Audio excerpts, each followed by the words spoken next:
been a blast. Teenage dreams and neon screens. It was all rad, you know what I mean. Like, you know, it's like whatever, together forever. We're never gonna sever, laughing and sharing our stories clever. We'll take you back, it's like whatever. Welcome to Like Whatever, a podcast for, by, and about Gen X. I'm Nicole, and this is my BFFF, Heather. Hello. So spring has sprung. Spring or summer is here. Well, I say spring has sprung because this was the first day that my car was covered in yellow powder. The pollen is out of control. It's so bad. The other, I want to say Monday. My allergies for me, when they get really bad, I get body aches as if I'm sick, and I'm really tired and my eyes are burning and watering, and that's how I was on Monday. But today, the pollen. So fun fact about Delaware, for all of you not living on the East Coast or know where Delaware even is, we are like 99.9% pine trees here. Yes. And pine trees put out this lovely pollen that turns everything yellow. Literally. When I say it turns everything yellow, I mean you can see it caked on everything. When you run a hose anywhere, it's just like like the yellow brick road. It is. Yep. Yeah. When I say that my car is covered in yellow, I'm not lying. I have a blue car, but it looks yellow now. It is. It's everywhere. It is. And it is horrendous. Yeah. But we have to live like this for another month. Oh, yeah. Yay. Yeah. But yeah, I'm glad it's warm outside. I don't like the winter, so I'm happy that it's here. I hate it. I know. So I have had a few observations this past week. First of all, do tell. Have you noticed that they're redoing the More You Know commercials? I did not. So they have. It's the same thing. Somebody stands up there and says a little something, and the more you know, and the rainbow goes across like that. But it's people our age talking about things that we need to know. Like, the one guy is like, is it rude to hang up on a family member? Yes. Is it rude to hang up on someone who claims they're your family member? No, that's how you stay safe. You hang up and then you call back to see if it is actually that person. And then it's the more you know. And I'm like, how fucking brilliant is this? Great. This is how we all learned. That is great. You know, stranger danger, all that good stuff. So, yeah, I've seen a couple other ones. I can't think of them off the top of my head, but I just thought that was just genius marketing. It really is there. genius marketing. It's so smart, and I love it so much. They know us. It counteracts them using our music in commercials now, because that really bothers me. I can't even. When you're listening and you're like, wait a minute. Like, I don't mind hearing it in the grocery store. I'll dance my way through the grocery store. But when it's some new agey revamp of one of our songs, I'm like, no. And Walmart's the worst culprit for that. Ugh, Walmart. I agree. Speaking of Walmart, another observation. Right. If you're going to commit a murder, don't buy anything at Walmart. Why would you do that? Every single episode, Walmart's involved. Everyone, whether they see you parked in the parking lot, they see you actually buying the things, they see you walking around the store stalking someone, Walmart is going to catch you. Shop local, people. Shop exactly. local. And don't buy everything in one place. Do not buy duct tape, a tarp, and a shovel all in the same spot. Right, exactly. Unless it's some mom and pop place that still has like the little push buttons on their register. They don't have cameras, so you're good there. Yeah, exactly. But don't if you buy a murder kit all in one spot. Yeah. Don't dress crazy when you do it. Just dress like a normal person so that Aunt Em there can't don't wear like a hood. Don't look around to see if anybody's watching you. There are many things that people should know about murdering people. I know. It happens so many times. My biggest one still is, why do you take your cell phone with you? Leave it at home. Oh, why do you Google how to poison someone and then poison someone? How long does it take for a body to start smelling? Yeah. That's another one. Pretty soon, you know? Like, if you don't know that by now. Yeah. I mean, have your get with it. Have your finalization plan in place before you do the murder. Do your research. well in advance. Yes. Like the rest of us. Yes. Watch the true crime shows. That's Nobody it. would ever be suspicious of you because we all watched all the true crime shows. Exactly. Ridiculous. Yes. So last week I watched the iHeartRadio Awards. I heard. Only because I think we all know why. Taylor was going to be there, and I was so hoping that she would bring Travis, and she did, and I was so happy it was their first appearance together. Yes. At an award show. Not my favorite award show. It was pretty obnoxious, actually. It looked like a New Year's Eve, when they're doing like the Rockin' US Yes. New Year's Eve, and they pan away to another location or stage. That's kind of what it looked like. It was kind of generic, but they did have John Mellencamp on. Yeah, he has to be 507 years old. Yeah, he's either like 78 or 87. I can't remember, or somewhere in there. But he's going back on tour, so maybe 78. But he won an award, some sort of award, and they did like this montage of all his music. I was like, man, I forgot how much I really do like John Mellencamp. Like, he did have some bangers out there, but his daughter was the one who like talked about him and presented the award. And to hear her talk, he must be a really awesome guy, because she was crying and he was crying, and it was good though. I mean, he and then he performed. Yeah. But the funny thing when he performed is, they have all these young twits around the stage, for all the performances. They probably pulled them all in off the street and said, come watch this. Not a one of them was singing along. Not a single solitary one was even trying to move their mouth. They were just smiling and like waving their hands in the air. And I was like, these children have never heard these songs before. They don't know who the fuck John Mellencamp is. It was crazy. They'd have to go like way out into the audience and find like older musicians that were singing along. But I was like, that must be so awkward for him, because they're literally right there and they're all just like, we don't know who you are. Who's Jack and Diane?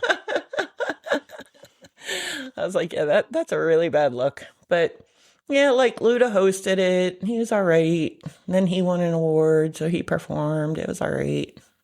Seriously, I'll never watch it again unless Taylor's going to be there again. But yeah. Yeah. I won't watch it again.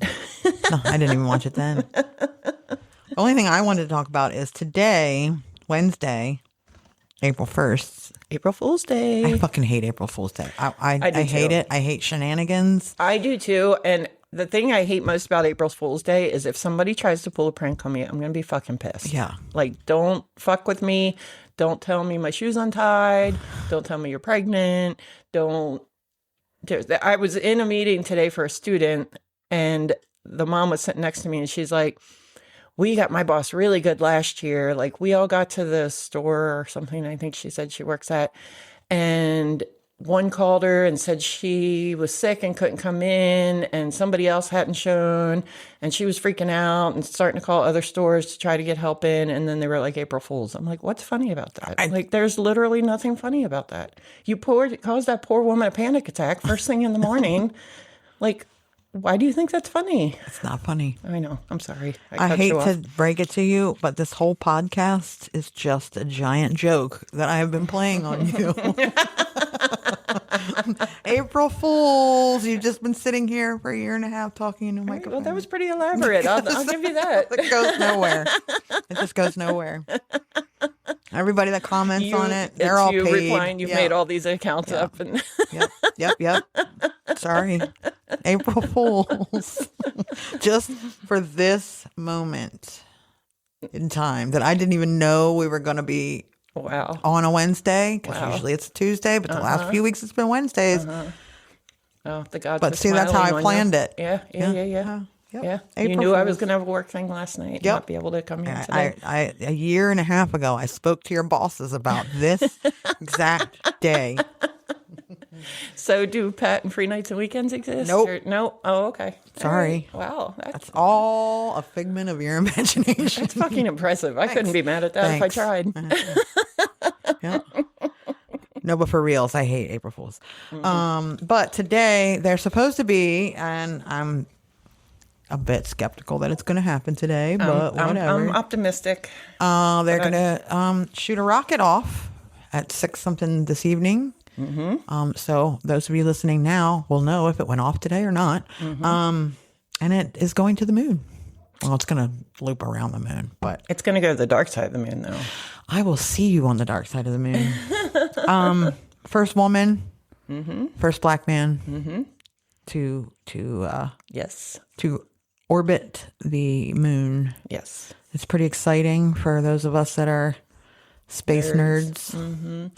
Yeah, I saw this morning. I think it takes off and goes around the Earth in the lower atmosphere around, and then it goes out further and does another loop around, and then it shoots out there. It's a slingshot. Gotcha. I knew you would know. Yeah, but they got to wound it up. just showing you I was paying attention. Like they got to wind it up. Like that. And then it whips around. Whoop, and it comes back. Yeah. It is crazy it's taken this long to go back, though. It's just really been no need. True. The funding's been going to Well, other things. it's been because the private sector had to take over. So they have bigger and better plans. They all want to go to Mars, which you can't go to Mars without the moon. Sorry, but it's my opinion on things. So I wanted to say, good luck, Godspeed to our astronauts Absolutely. headed to the moon. Very exciting. To the moon, Alice. They said, obviously, but when they get to the other side, they will be able to see the moon and And the Earth Earth. in one shot. so And that's going to fucking be cool. pretty cool. It's flat, though, Yeah. Yeah. What else did I want to say? Well, if it turns up round, then we'll know that this moon mission was fake. Well, obviously it's fake. That's why they're doing it on April Fool's. Oh. Yeah. Okay. I mean, at this point, I would not put it past any part of the universe. I've had a weekend, been all up in my... I just love my job. You need your job. I need my job. There's Correct. a difference. I'm going to say this again as a plea to everyone out there. Call your local congressman or congressperson. Yeah. I'm not a conspiracy theorist, but I really think that there is something going on here that needs to be investigated. Yeah. So, Yeah. that's all I'll say about that. Just call. Don't let them privatize it. Call your congressperson starting now, and do not let them privatize it. It is a service, not a business. That's the thing I can't get, man. Why? Why would it be expected to make money? Anyway. Yeah. Okay. All right. So before we get this episode going, Yeah. I was going to, go ahead. Do it. Forgot about that part. we ask that you like, share, rate, review, whether that's on one of our socials, Yeah. anywhere that you listen to a podcast. Yeah. We've had quite our the website. influx of listeners the last. We really have. We really have. I Yeah. feel like we're taking a little leap to the next level, whatever Yeah. that means. But it's fun. Yeah. Um, Seems like Wednesdays for some reason we get like this crazy surprise because it tells you how many downloads you have in a day, and it's like again starting a year and a half ago, we've been obsessed with that little number. Oh yeah. Every day. Yeah, still. I mean, I don't think it's quite as bad. No. When we first started, we were both checking it like 20 times a day. And we'd text each other if we saw one, just in case the other one wasn't looking at that very second. But we also figured out the little widget things on our phone. Yeah. So those... Widgets. Is that what they're called? Yeah. Oh, okay. Widgets. We got a widget. Yep. So, yeah. The website, likewhateverpod.com. Yes. The email is likewhateverpod@gmail.com. It sure is. I think that's it. Although lately, I don't know what is happening with that email. Like I have email set up on my phone, right? So it tells me, hey, you got email. But for some reason, because I have two Gmails and it's that one and then my personal Gmail, I don't know why it refuses to tell me, but it goes back and forth between them. So I look and it says you have email and it's my personal email. So then I have to like log back in. Guys. Really? Yeah. It's a lot of work. You can't just flip from one email Nope. to the other? I don't know why it won't let me. That is so Stupid. Because I don't have any of my emails, so I don't get notifications. But yeah, I can click on my regular one, or I can't. I have to like physically go into the like whatever one and re-sign in. Who's that from? Oh, Look at that. We have an email. oh, It's nothing good. no, nothing. It's sales. Yeah, Yeah. yeah. All right. I already pay enough people to pretend like they're listening. So. Oh, shit. Okay. Was that all we needed to talk about? I think so. Okay. If you grew up in the 80s, you remember the music, the malls, the mixtapes. But some of us also remember something else. Feeling alone, feeling unseen, trying to survive things no one should have to survive. My Hearts of Glass book series by Pat Green isn't just a love story set under neon lights. It's about survivors trying to find each other. It's about found family. It's about the kind of love that doesn't fix the past, but helps you build a future. If you've ever needed a reminder that you are not broken, that healing is possible, that love can be safe, come visit the world of Hearts of Glass Living in a Real World and its sequel, Hearts of Glass Fade Away and Radiate. Find the books, paperback, ebook, or audiobook on patgreenauthor.com. Because your story did not end in the 80s. It's still being written. It's funny that you brought up true crime because I know it's because Heather had a weekend. I did. And she's been wanting to murder people all weekend. I had this script already done, and so I was like, you know what? We're just gonna fuck around and find out about serial killers. Yes. Serial killers for the Yes. spring. My favorite. Yay! My sources were time.com and history.com. Okay. The specter of the serial killer was not confined to horror movies. It was on the evening news, paperback, true crime bestsellers, and whispered about at sleepovers. From the 60s to the early 90s, America experienced what many criminologists and cultural critics call the golden age of serial murder. Man, was it ever. It really, I know. That's why I was like, yes. We lived it. That's why we're so obsessed with it. Names like Ted Bundy, John Wayne Gacy, and Jeffrey Dahmer became household words, not just for their crimes, but for the media frenzy that followed. By the late 90s, the phenomenon began to fade. The question is, why did serial killing peak during this era, and what led to its decline? The term serial killer wasn't coined until the 1980s, but the archetype emerged much earlier. In the post-World War II era, America was grappling with rapid social changes, urbanization, the breakdown of traditional family structure, and the rise of mass media. These shifts created fertile ground for both the emergence of serial killers and the public obsession with them. Mm-hmm. The 60s saw the rise of notorious figures like the Boston Strangler and the Zodiac Killer. Mm-hmm. These men were not just criminals, they were enigmas. They taunted police, left cryptic clues, and seemed to operate outside the bounds of rationality. Well, I'll tell you how they got away with it. There was no DNA back then. I'm going to get to it. Well, I'm just saying specifically about the Zodiac Killer, because if he had been writing and licking envelopes and stamps, they would have had him in a heartbeat. Yes. Well, and that is a lot of it. That it's pretty hard to get away with a murder at this point. And there's fucking ring cameras everywhere. Everywhere. I'm sure I am splashed over the internet everywhere, falling up people's steps and falling down people's steps. And the funny thing about that is, like, because this case is really upsetting me, Nancy Guthrie. yeah.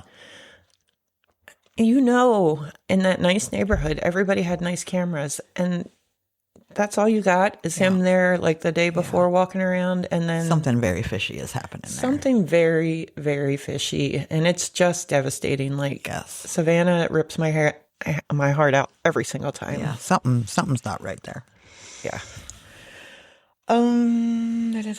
Their crimes tapped into Cold War paranoia, the fear that evil could be hidden in plain sight and that your neighbor could be a monster. The 70s were a perfect storm. Violent crime rates soared, law enforcement was fragmented and under-resourced, and the media was hungry for sensational stories. Enter Ted Bundy, a handsome law student Ted Bundy. who raped and murdered dozens of women across multiple states. Bundy's trial was televised, turning him into a twisted celebrity. John Wayne Gacy, the killer clown, buried 29 boys beneath his house while performing at children's parties. That's a crazy ass story. A crazy, crazy story.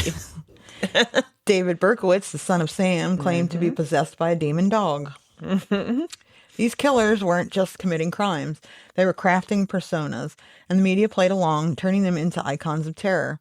For us, these stories were ambient noises, always present, always unsettling.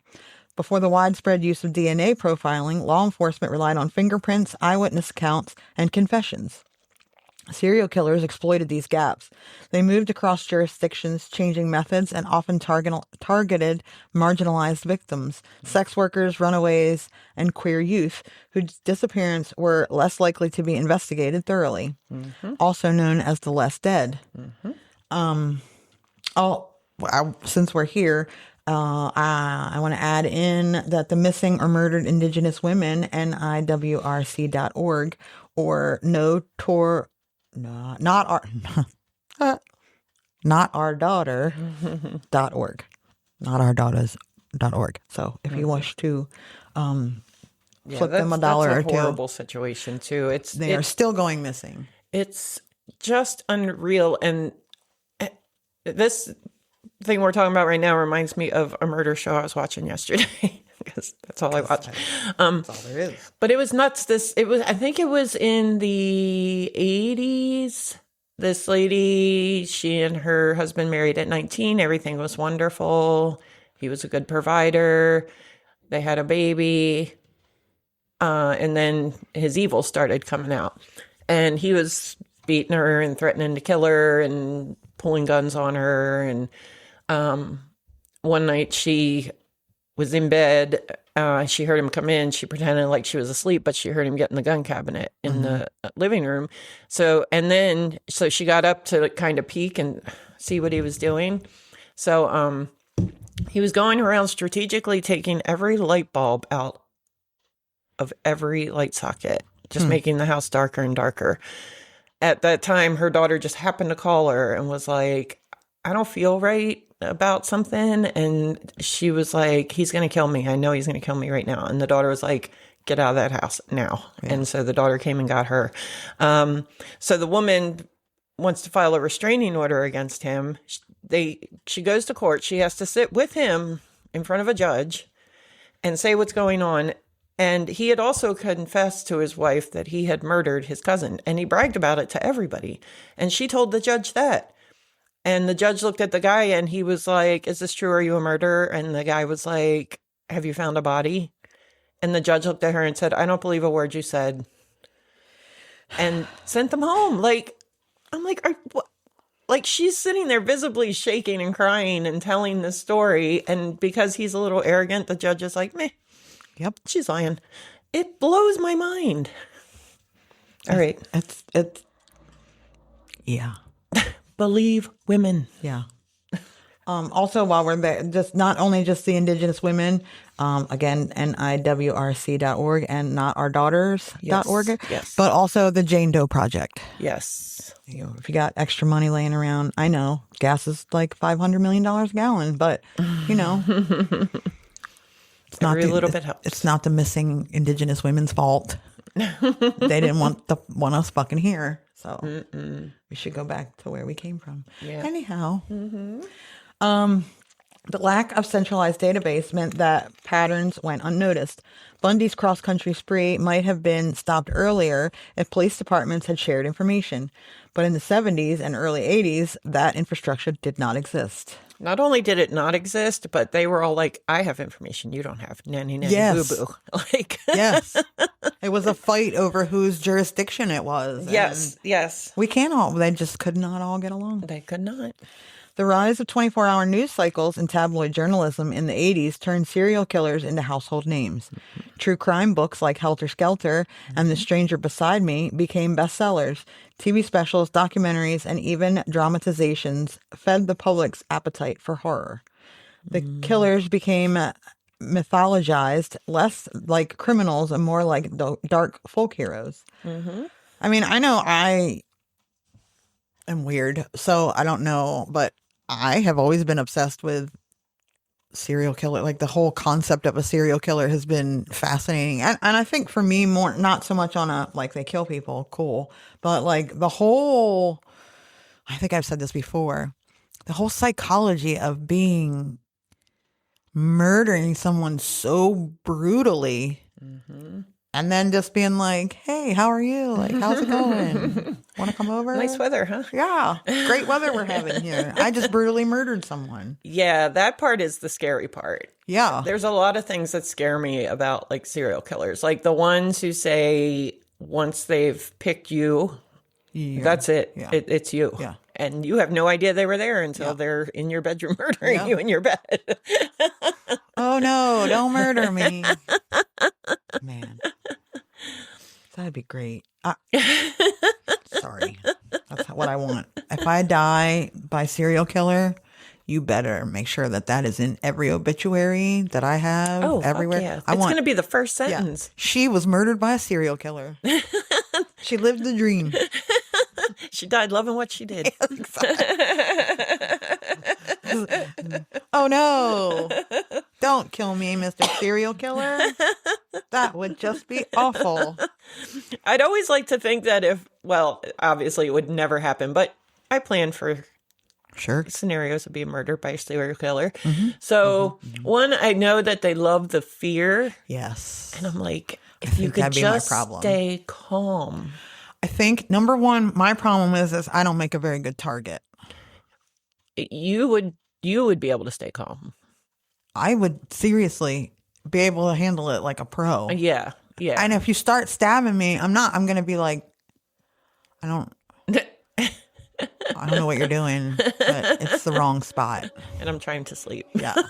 Like, hop off for a minute. Like, if you're not going to do it right, don't fucking do it. Right. Like, that's my issue is I do not possess the flight. Correct. I possess the fight. So when I am scared, if that's even a thing that happens other than snakes. Right. If I am like, I'm about to like unleash every bit of rage I have ever had on you. Yeah. And I have proven it to myself over and over again. And I understand that it is going to get me killed because it's a bad way to be. But I feel like if I was in a situation with a serial killer, I don't make a good target because I don't walk with an air of fear. I walk with a like, come please, for the love of God, fuck with me. Like, just do me the solid. Yeah, but I have bad anxiety. I don't think I would be able to stay calm enough and fake that I wasn't scared. Like, you'd probably just end up sitting there having a conversation with them. So tell me. What brought you here?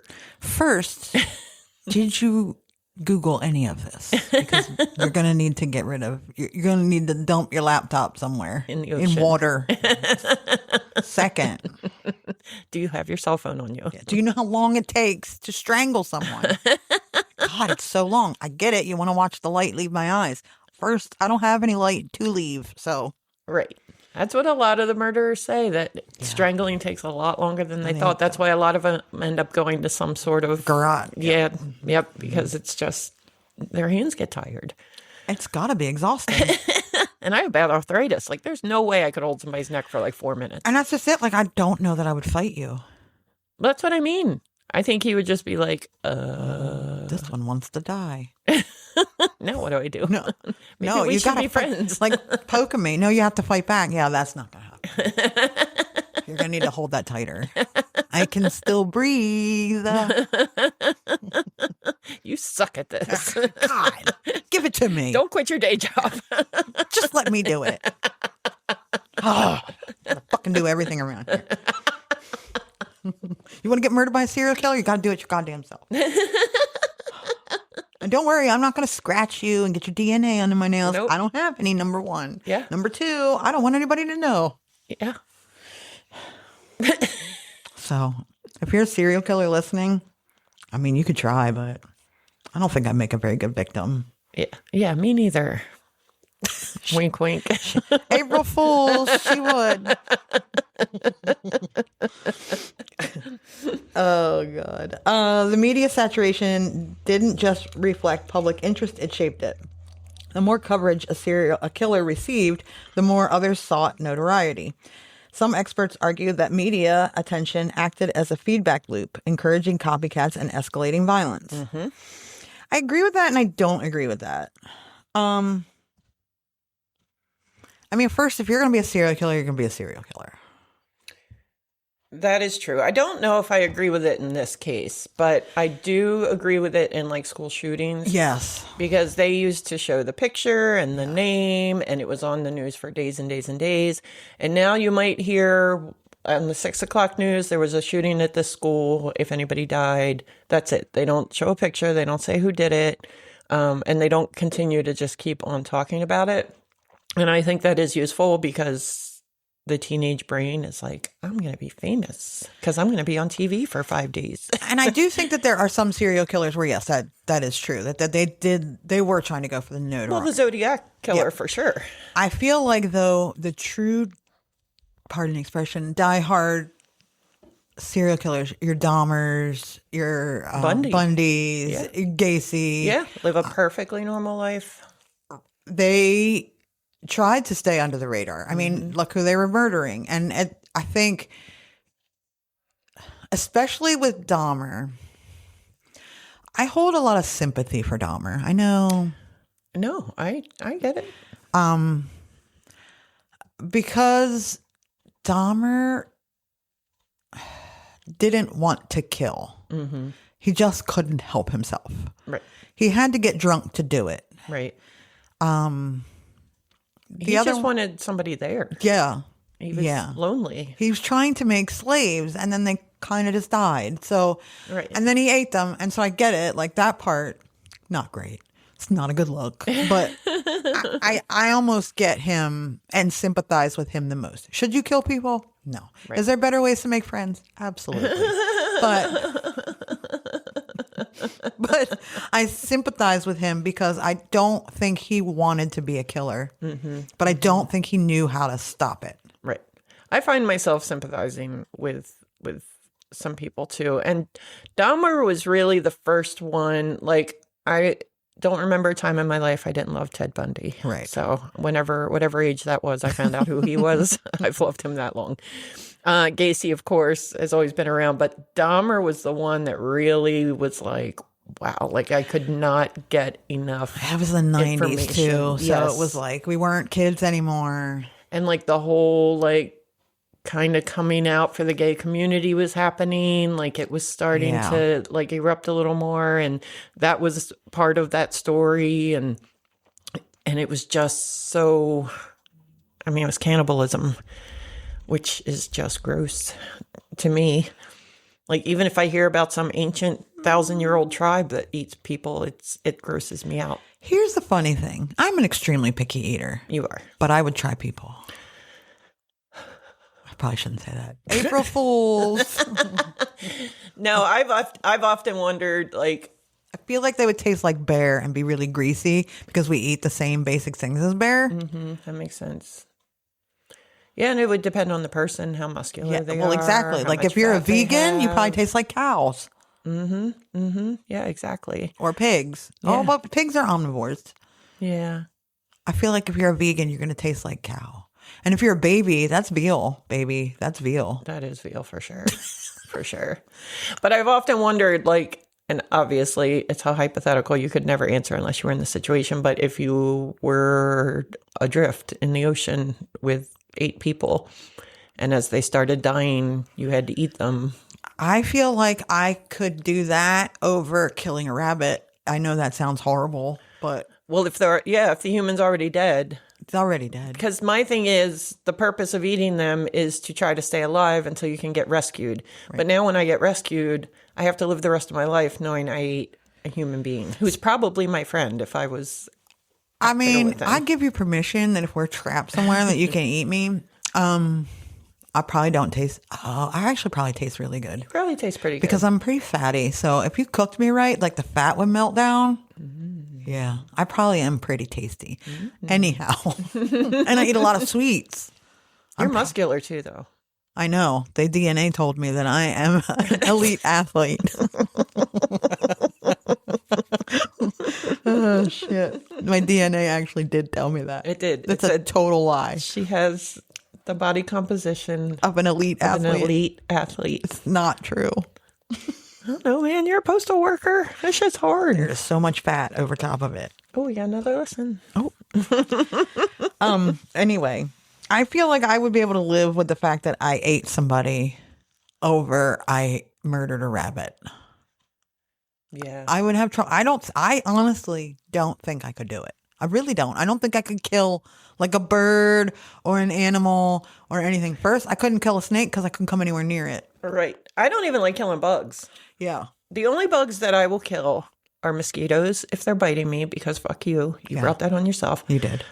Flies if they come in my house because flies stand on everything gross and then stand on your food and spit in it so that they can eat it, and that's gross. Yeah. And you've come into my territory now. Exactly. Like if I'm outside, I'm pretty sure mosquitoes are the only thing I'll kill. Because I'm out in your space, man.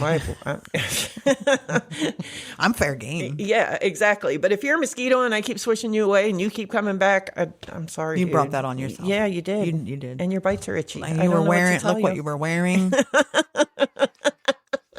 You deserved it. But yeah, I mean, I'd try if it's like a bee or a wasp in the house. I try to catch them or swish them out back outside or something. So that's totally. So the media saturation didn't just reflect public interest; it shaped it. The more coverage a killer received, the more others sought notoriety. I already said that. The peak of serial killing coincided with a period of intense urban anxiety. Cities were seen as dangerous, chaotic, and morally decaying. Mm-hmm. The killer became a symbol of that decay, a predator lurking in the shadows of modern life. Movies like Taxi Driver, Halloween, and Friday the 13th reflected this fear, turning the serial killer into a cinematic archetype. Mm-hmm. For us growing up, it meant learning to navigate this fear. Stranger danger campaigns, neighborhood watch programs, and Halloween candy inspections were all part of the cultural response. The more you know. Yes, the more you know. The serial killer wasn't just a news story. It was the boogeyman.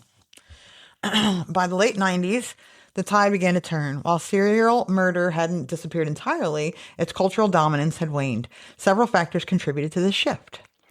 Well, let's go back now. Let's listen to Nicole's diary right now before we go into why. Okay, hold on. Listen to some music first. Because diary cured to your light, we're laughing through her teenage plight. So grab your snacks and brace your soul. This middle school madness out of control. All right, today is. Oh man, I spelled Wednesday wrong again. What in the actual? But I spelled it different than the last. Than the last one. I spelled Wednesday. Because there's an E between the N and the S, right? I have no idea. You were asking the wrong person. All right, whatever. 11-year-old me was an idiot, apparently. I cannot spell to save my soul. All right, so it's April 25th on that day of the week that starts with a W. Yeah. Today I had to go to blah with a capital B, LAA school. Yeah. Dawn was absent. Nobody goes to school. I swear to God. Like, I'll say it again. I know I said it before. I go into high schools to meet with high schoolers, and I'm astonished by how many of them are absent all the time. And I was like, that didn't happen when I went to school. It sure shit did. Yeah, it sure did. I have documented proof right here. Miss Anthony and Mr. E were absent. It's because no one is in school. Yeah. And it's the middle of April, so Mr. E was my math teacher. we're I out of remember flu that. season. We're out of cold and flu season at this point. Yeah. There's Yeah. no excuse. Yeah. When I got home, I did homework, as I did every day. Yeah, gross. Took Killer outside. Killer was my Maine Coon cat. My mom made my animals live outside then, but sometimes I could bring them in. Right. So, yeah, me and Killer would play outside. He used to eat ice cream out of my mouth. I would take a bite of ice cream and then hold my mouth open, and he would go in and eat the ice cream out of my mouth. He was so cute. It's really sanitary. Yeah. Well. Both sides of it. And I helped my sister skate. Oh. She was 6 years younger than me, so she would have been 3. That seems dangerous. Well, yeah, I had high goals for her. Then I went to Girl Scouts and came home, did more homework, had a snack, Yeah. and went to bed. Yeah. Wait, did you eat dinner? Did not. Oh, my God. I went to Girl Scouts. I guess that took up dinner time. Yeah. That's why I had a snack. I think you're supposed to have a snack in addition to dinner. Yeah. Well, are you really shocked knowing the things nope. that you know? Okay. I'm not, even a little bit. All right. That was. I mean, at this my weekend. house, it's just snacks all the time. Oh my so- God. The first time I came to your house was like heaven. Yeah.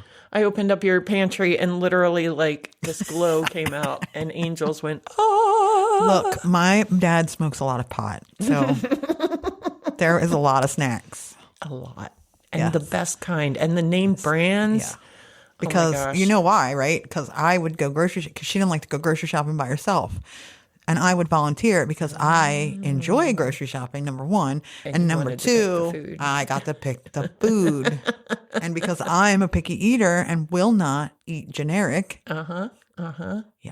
Yeah. My love for chocolate fudge Pop-Tarts definitely came from your mom. God, they're so good. And they were always in your pantry. Yes, because I always had to ate have them.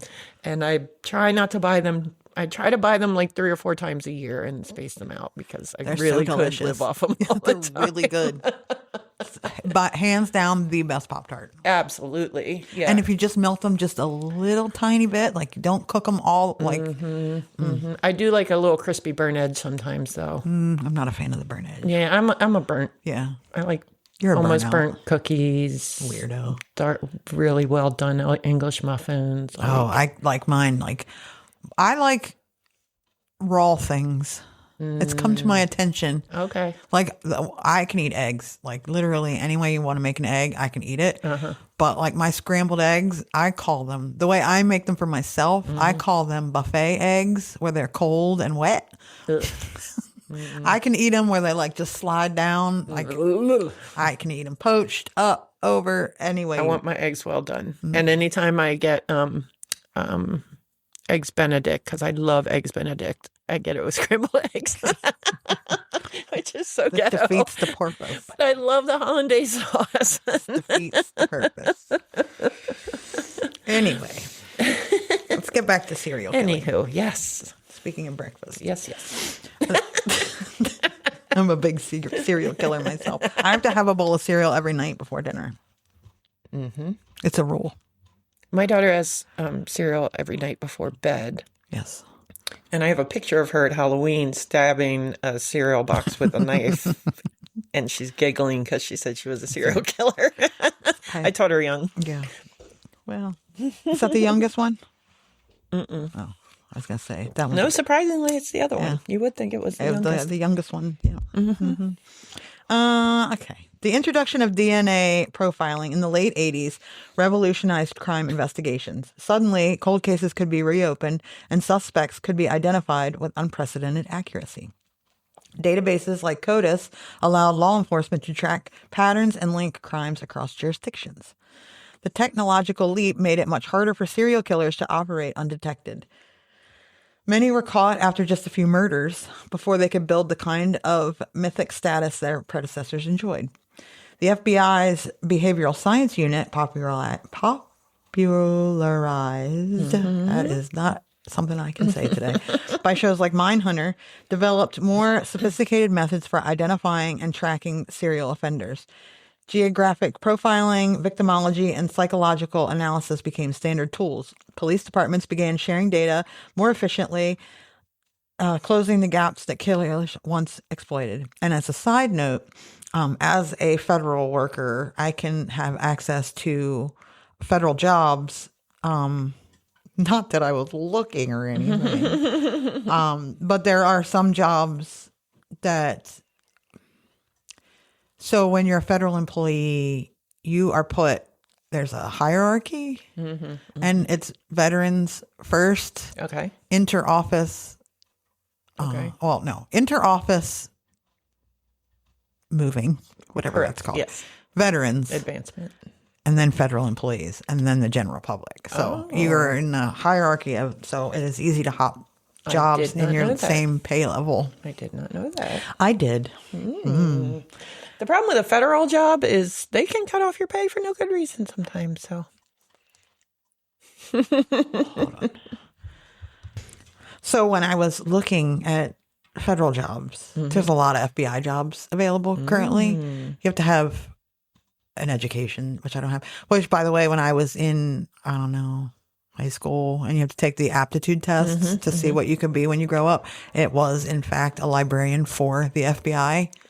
Very specific, I know, but that was the thing that came back, was an FBI librarian. And I was like, I mean, that is correct. that would be amazing. That would be like the greatest job. And I was like, Yeah. well, how do you do that? Yeah. But you don't have to go into the FBI, which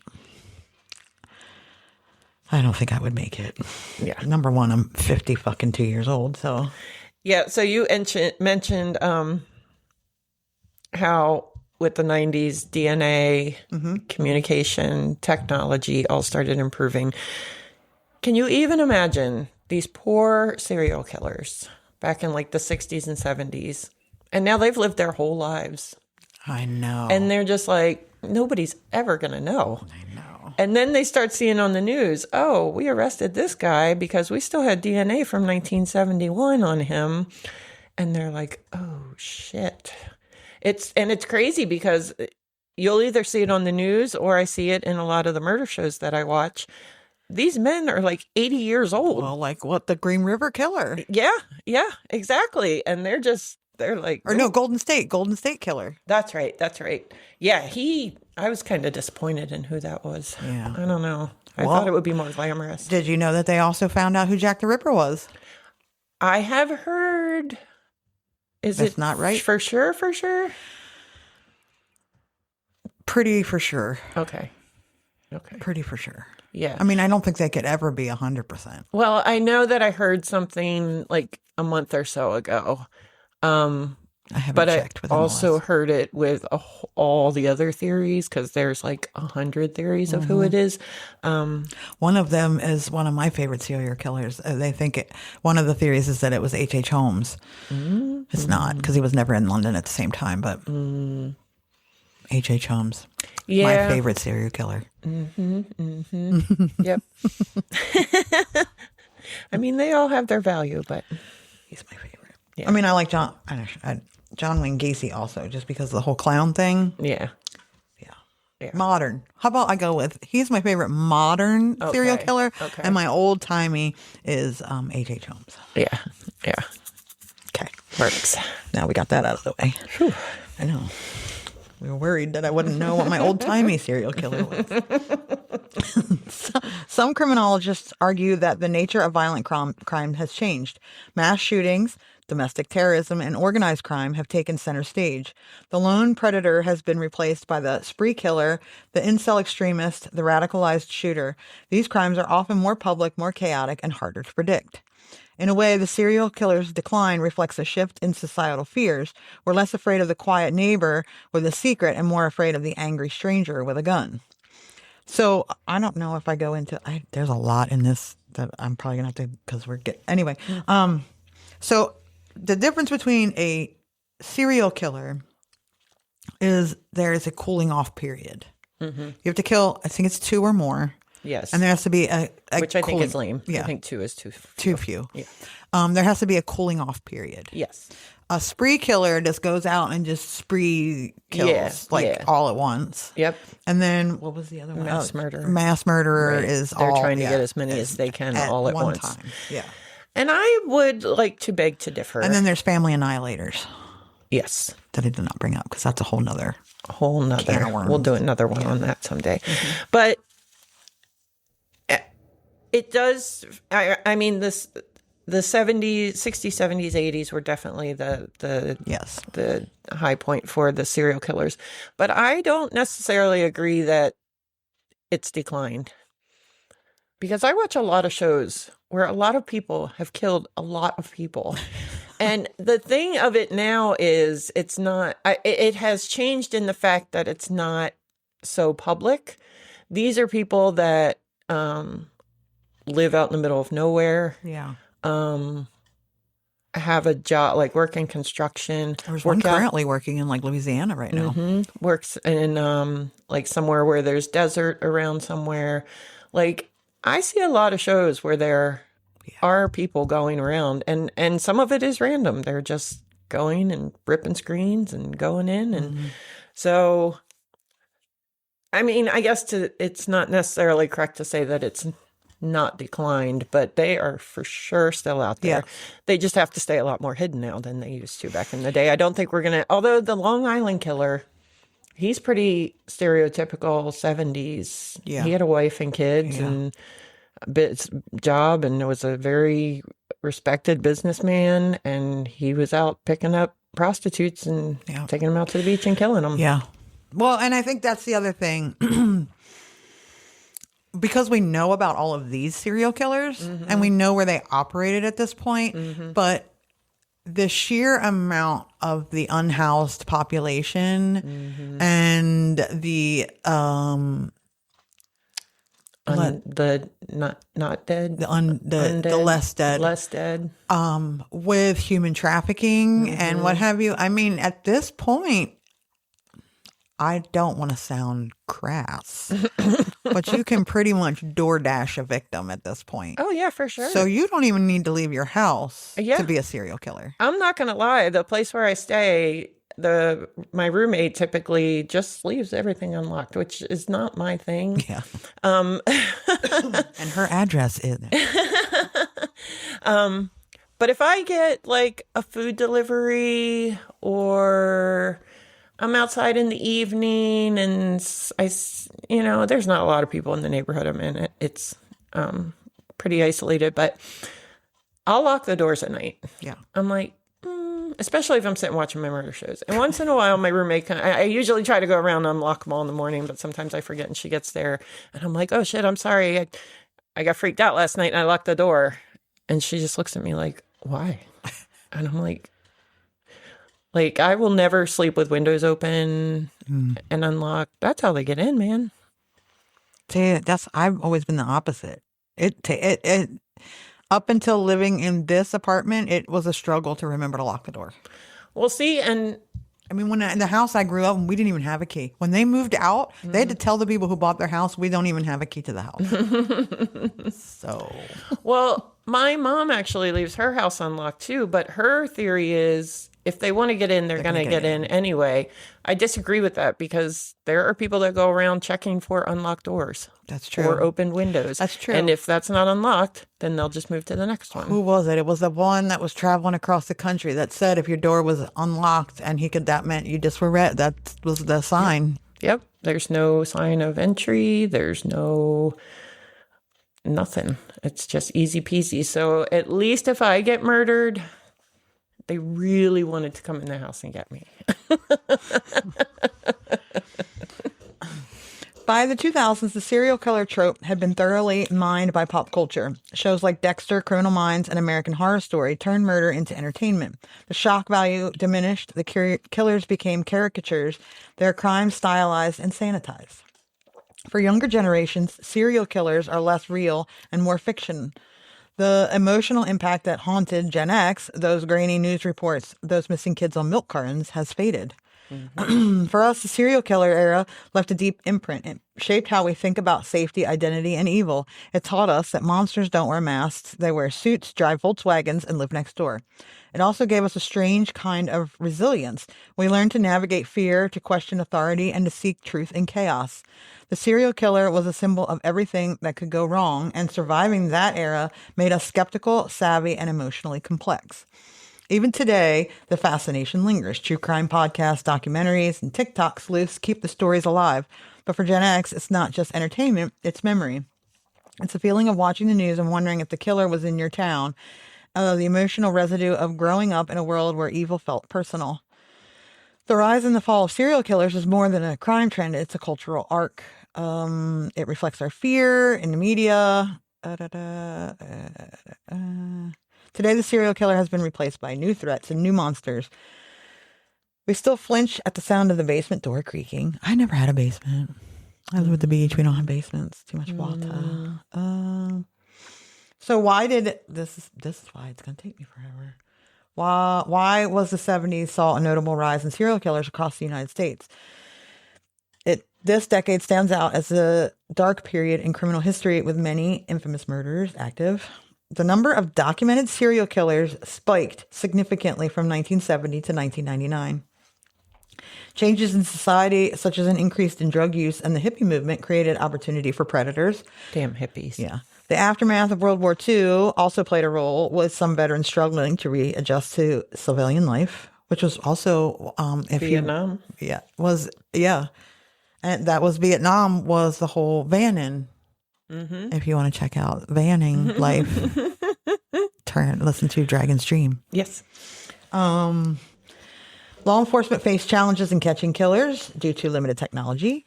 The media's fascination. The 70s saw major changes in society and technology that set the stage for an increase in serial killers. More women entered the workforce. Divorce rates went up. People moved around more. And these trends made it easier for killers to find victims. New tech also played a role. Interstate highways let criminals travel further. The rise of TV news spread fear about violent crime. Police didn't have DNA. Attitudes about sex and drugs became more open. Hitchhiking was common. That's a big one. Yeah. I know. It's crazy to me.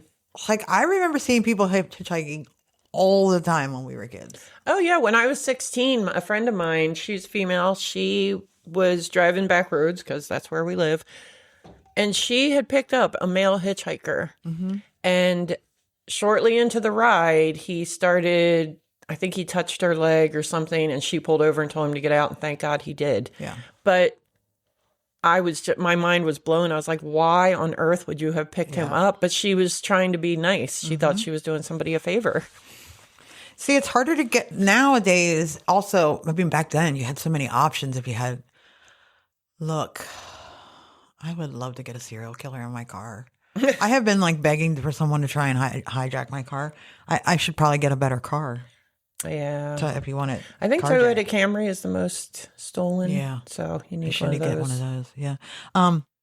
Because especially back then, I mean, if you hit something, they don't usually wear seatbelts. But then again, back then I didn't either. So we were both going to go through the windshield at the same time.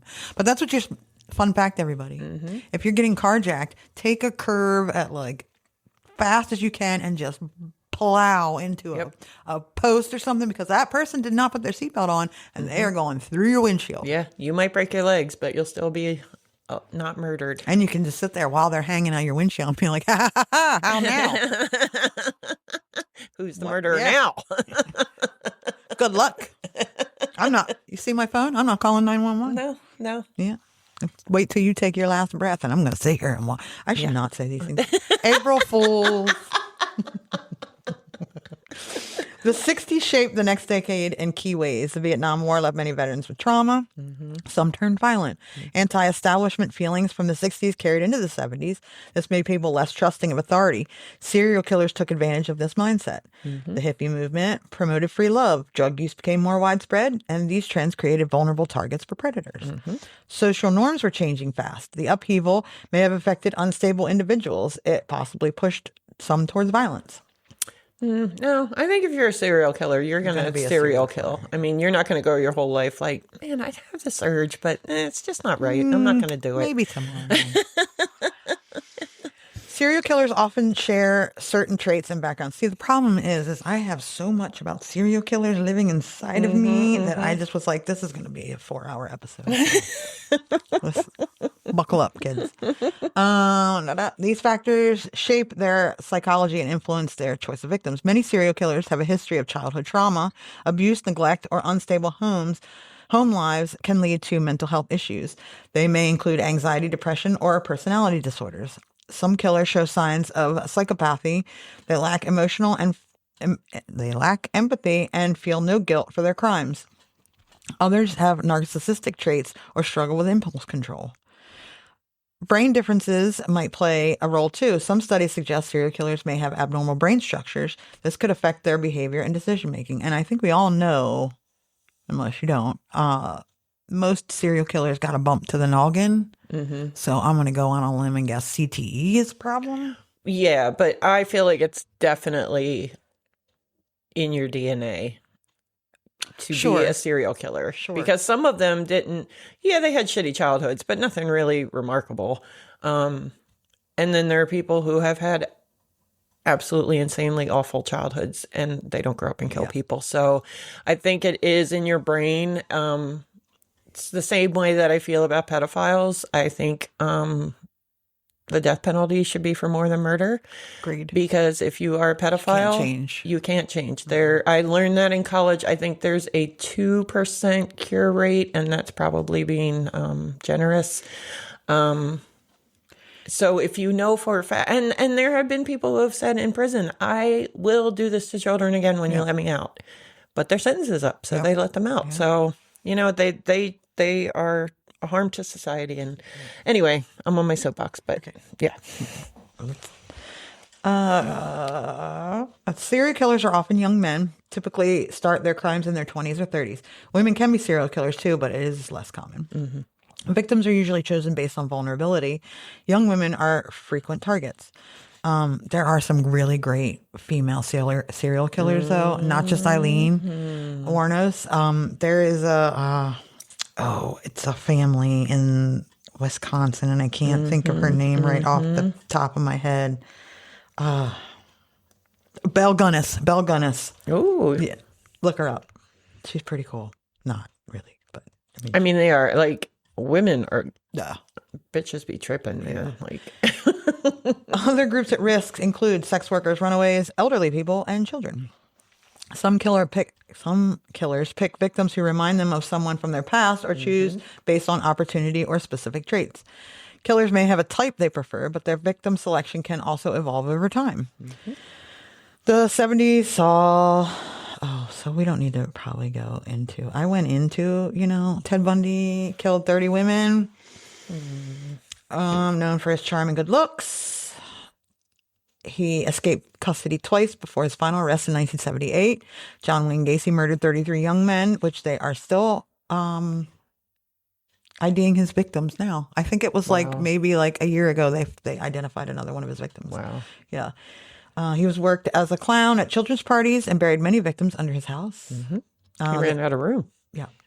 Gacy's crimes came to light in 1978. That's what got him caught. Mm-hmm.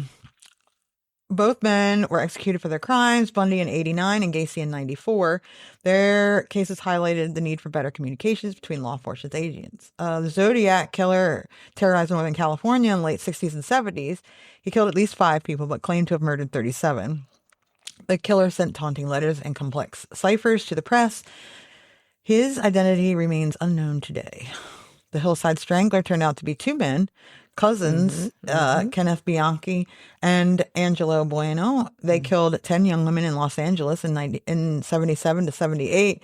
The pair posed as police officers to gain their victims' trust. And it's very rare for there to be a pair of serial killers. Yes. Very rare. Do you remember... quick. If you want to know about another pair of serial killers, we did an episode about true crime songs. And we did the Morrissey song, Stuff for the Little Children. So you should go back and find that one, but I don't remember what it's called or what episode it was. Just go back and listen and find that one. You'll just have to listen to them all. Yeah, until you have to find figure it out because I don't know. Once I listen to this, when I'm done editing, it leaves my brain forever. Yep. These cases led to increased public awareness of serial killers. They also spurred advances in forensic techniques. Police faced major hurdles. VIACAP, the Violent Criminal Apprehension Program, was launched in 1985. It helped link similar crimes across the country. Forensic science made big leaps in the 70s and 80s. New techniques helped solve cases that were once considered hopeless. DNA testing was a game changer. It first helped convict a killer in 1987. Since then, I'm just not going to go on about who it didn't convict. It has become a critical tool for catching serial killers. Not a serial killer, family annihilator. O.J. Simpson.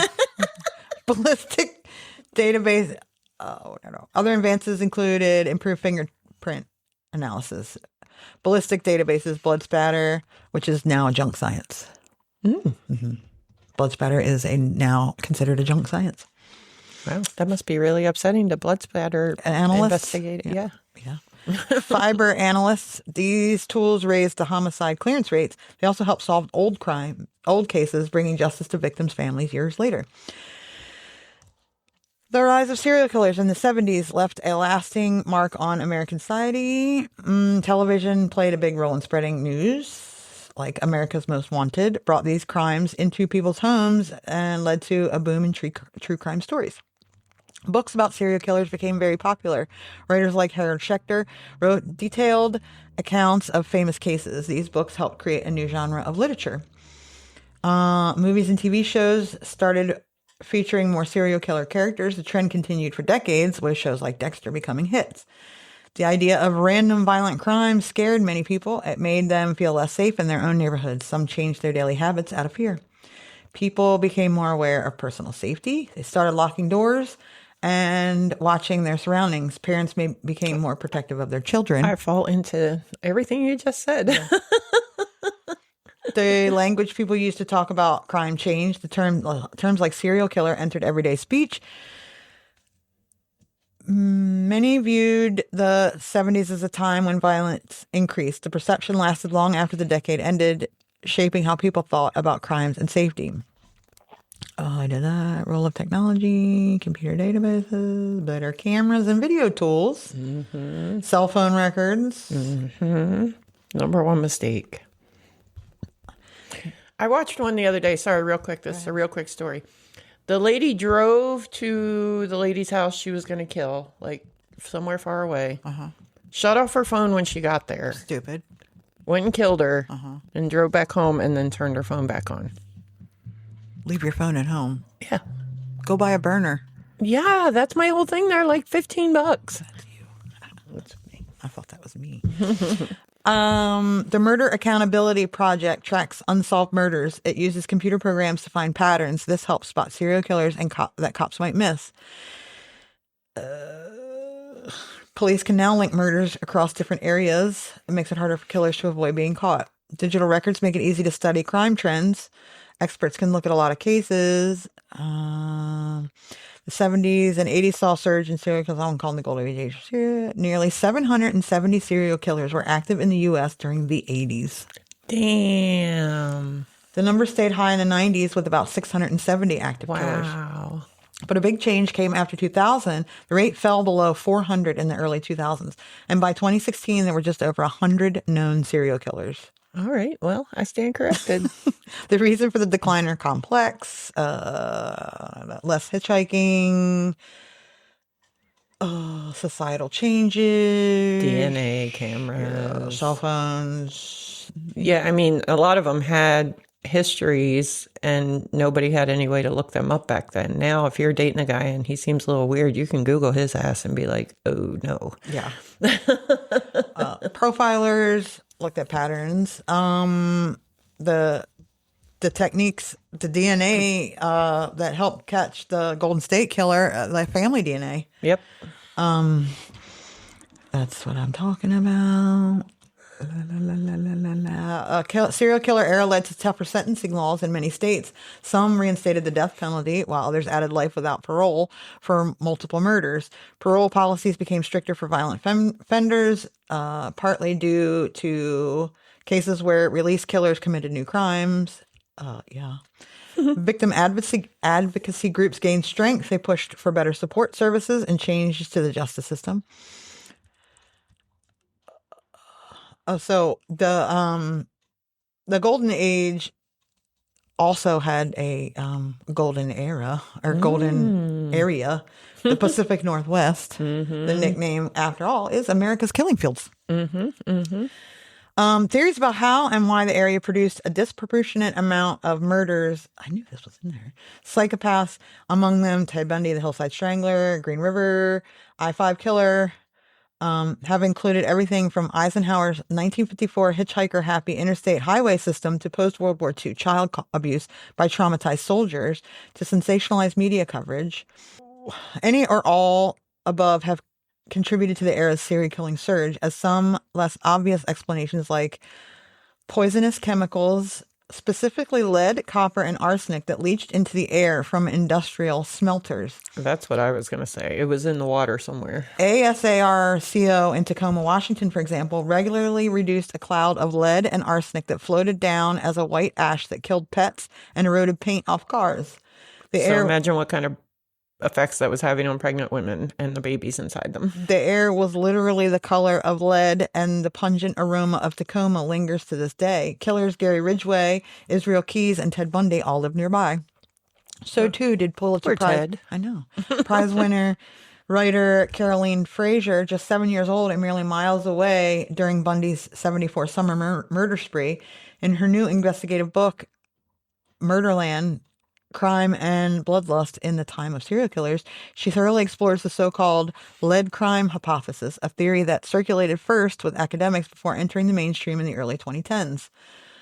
Through her unique position of coming of age in Seattle during the era, Fraser's book marks the largest and most in-depth examination of the controversial theory so far. From her home in New Mexico, Fraser explains why she's convinced toxic chemicals help cause a sudden spike in serial killers, why she got so obsessed with them to begin with, and why serial killers really aren't as smart as they think they are. So the lead theory is a theory I can get down with.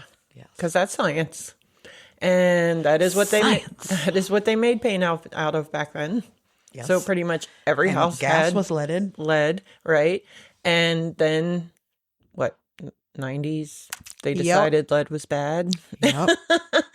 And kids shouldn't be eating paint chips off the wall anymore. So that's a theory I can get down with. Oh, so she says, this book has been in my mind for a long time. I was born and raised in Seattle. I remember growing up with the presence of Ted Bundy. Even though I wasn't touched by the case directly, just having it happen so close to where I lived was a big deal. Lucky. Bundy kidnapped and killed 2 women on the same Sunday afternoon from Lake Sammamish, just 6 miles from me. After that, people knew that his name was Ted, so there were posters, drawings, and police composites of his face all over the place. That's one of the best parts of that story. They knew his name was Ted. And they knew what he drove. And they knew what his face looked like. Mm-hmm. And he would still be like... Ann Rule sat next to him the whole time and knew all of that. Yep. And he would still be like, no, it wasn't me. And they were like, okay. It wasn't me. They're like, oh, you're a white man. You must be telling the truth. You drive a Beetle. I remember once somebody said it was like a beige beetle, but it was actually like gold. And they were like, oh, it can't be him. Yeah. Beige and gold or nothing. Certainly by the time of Ramirez in the mid-'80s, people were thinking, what the hell is going on here? It's striking to me that nobody was asking why. Nobody was looking at the larger pattern and asking why there are more killers than before. Is there something about the Pacific Northwest?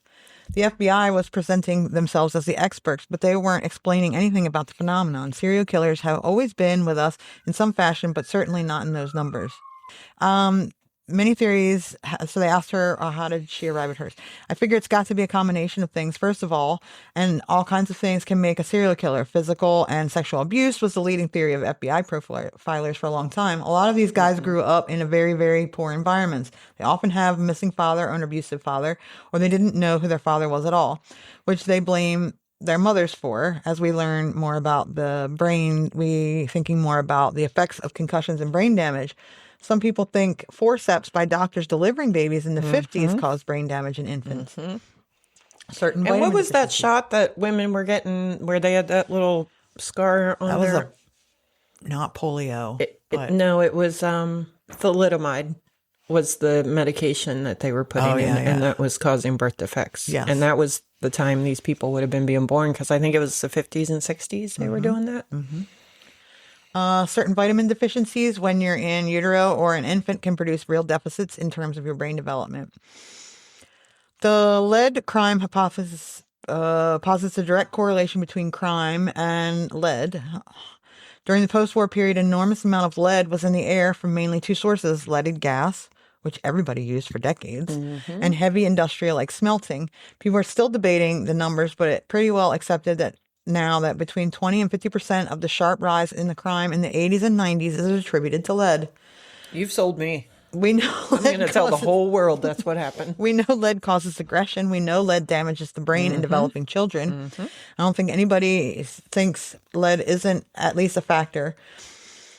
In the 50s and 60s, geochemist Claire Patterson proved that lead exposure had caused what he called a loss of mental acuity, but the effects of lead are all over the map. Besides intelligence, it can affect personality. Many studies connect lead exposure to a particular kind of frontal cortex damage that leads to heightened aggression. Now I'm going to have to do some research on lead. You've got me all kinds of fascinated.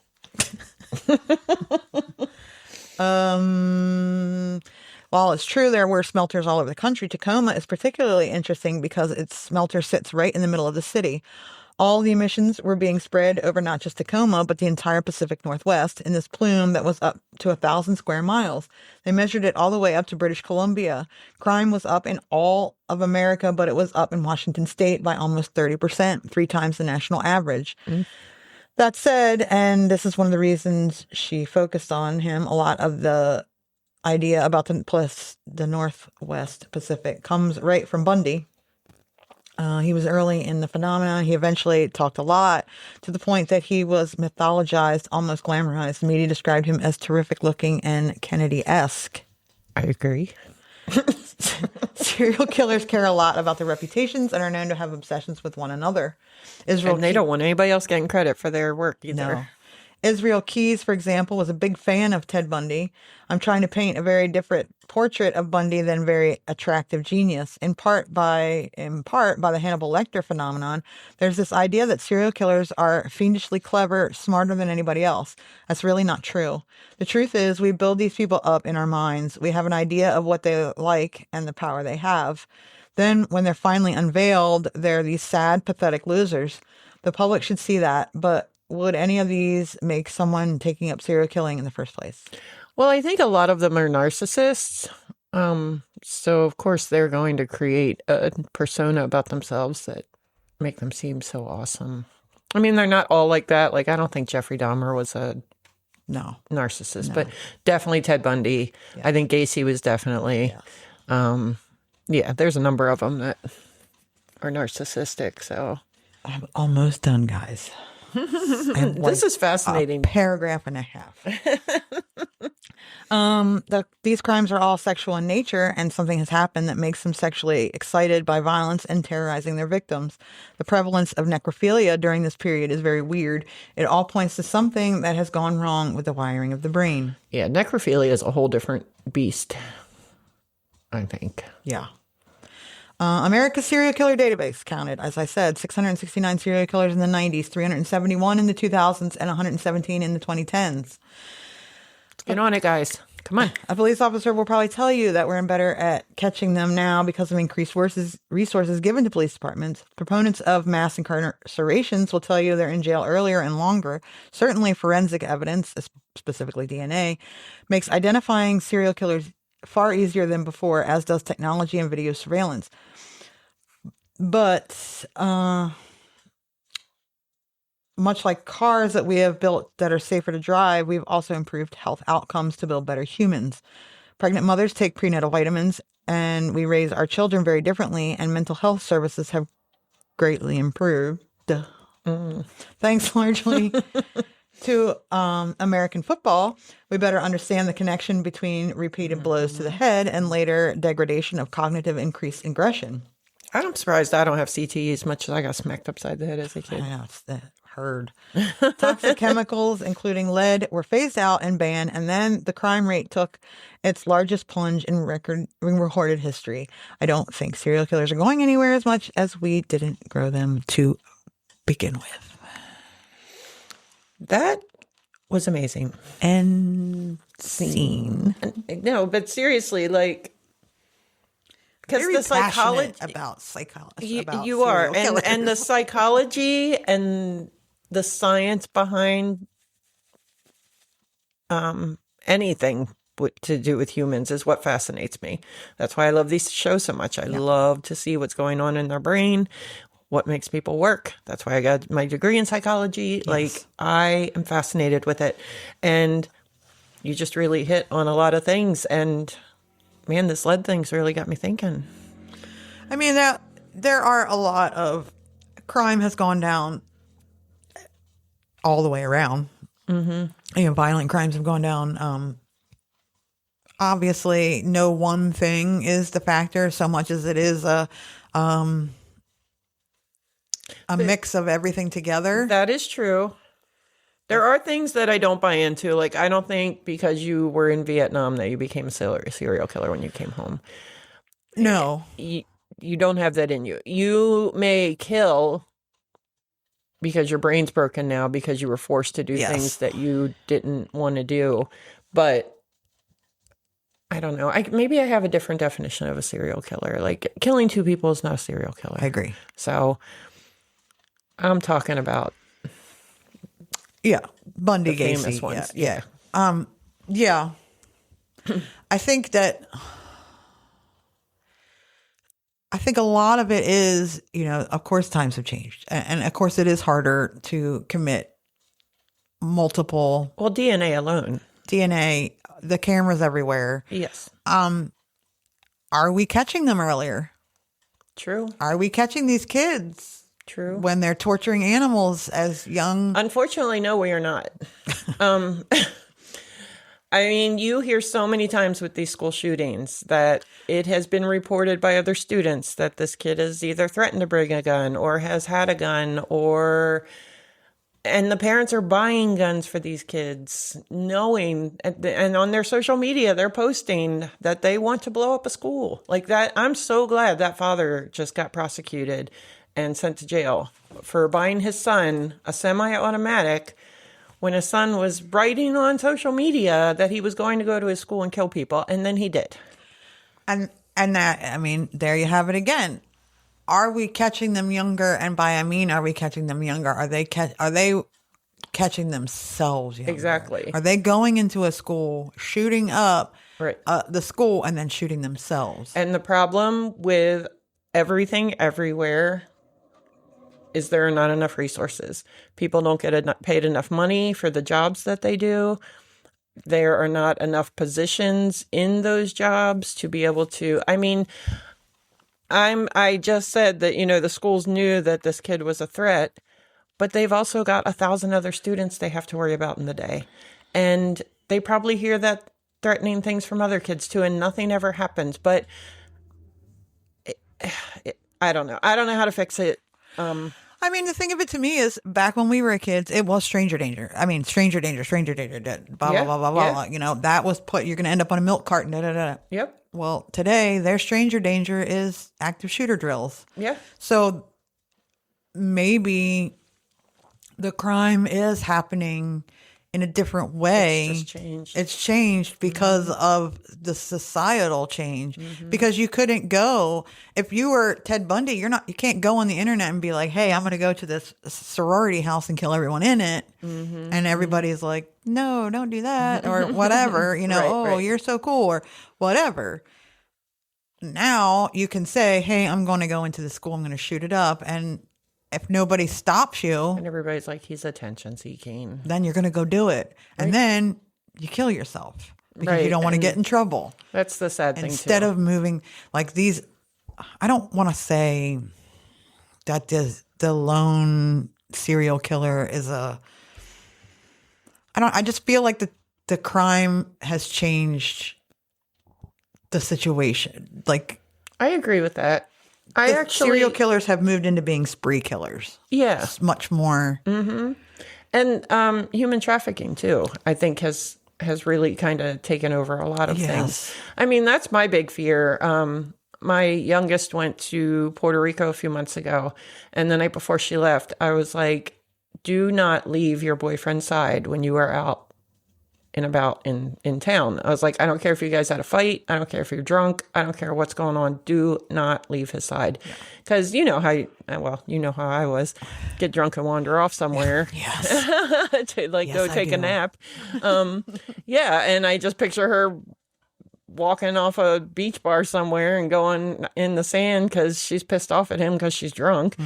And boom, she's gone. So those are my fears, is like... And like I said, I mean, serial killers, maybe they're young. These mass murderers, the spree killers, they're all young, very, very young now. So are we catching them because of the societal change and because serial killing is hard? And we all know that these kids today don't want to do anything fucking hard. Exactly. So this is a lot easier to just walk into school and mow down, 30 people than to have to plot out and stalk and do all that. So, is that what's happening here? Is it the technology? Is it all of these things all together wrapped up in a big giant ball? Yeah, and I don't think, and I hate to sound like an old person here, but I don't think kids are taught resilience these days. Everything's just pretty easy for them and they don't really have to follow the rules, kind of thing. Like that kid just a few days ago, a teacher got shot and luckily she's in the hospital and she's supposed to be all right. And then the student turned the gun on himself and killed himself. It was because he was failing classes. Are you fucking kidding me? Like, and what does that resolve? Also, you have to wonder, is it because, and I'm not trying to disparage the younger generations coming up. No, I think a 'cause we lot made of our that. young people are amazing. Yes. I love working with teenagers, but I'm more so blaming parenting Yes. and the shortage of funding for schools to be able to have the staff they need to properly take care of these kids and not just cross the T's and dot the I's because they'll get in trouble with the federal law if they don't. Right. That's my argument. I just feel like maybe that's instead of, back in the day, it was,